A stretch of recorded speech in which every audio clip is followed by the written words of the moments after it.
Does the Old Testament's understanding of hell align with the modern understanding of hell? I'm answering your question. Hi, I'm Jeremy. I'm a deep skeptic, also a pastor.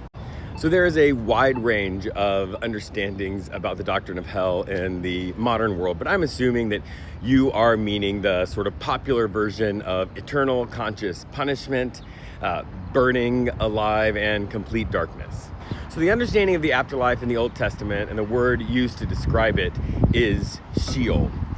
Sheol is a place where everyone goes. You can see it in passages like Psalm 6:5, where it says, "For in death there is no remembrance of you, in Sheol who can give you praise?" Right? Everybody goes there, the good and the wicked, and you can find a bunch of Bible verses about that. It's related to another term called being gathered to your Father.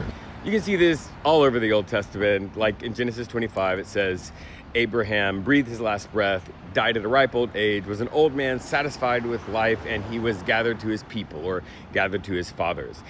He went with everyone else to Sheol. But really, fun fact, this reflects the burial practice. They would take the body to a tomb, basically, allow it to decompose until it was just bones, and then they would gather those bones up and place them with the bones of the ancestors in that tomb. So sort of literally gathered to his people, but also figuratively in Sheol. Everybody goes there, and Sheol is not a place of divine punishment and wrath of God.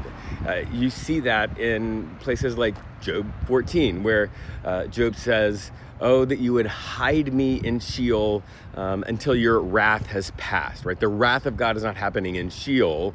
That's a place where Job could be protected from the wrath of God. There is not fire and darkness and all of that punishment part of eternal conscious punishment.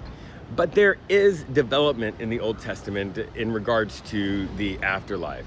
In the later things that are written in the Old Testament, you see the beginning of this idea of the resurrection of the righteous, that good people will come back from the dead. And like Bart Ehrman, who's a New Testament scholar, he says that the first clear example of that comes in Daniel chapter 12, and he says the book of Daniel is like the latest thing written in the Old Testament. He dates it to about 160 CE. Now, this isn't a resurrection of everybody, not the wicked, but the good people.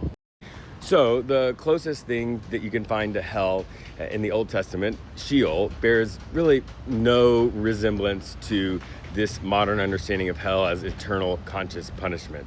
And that's important because if you are developing and choosing your beliefs about the afterlife, and the source of those beliefs includes the Old Testament, you don't find really any support there for the modern idea of eternal conscious punishment.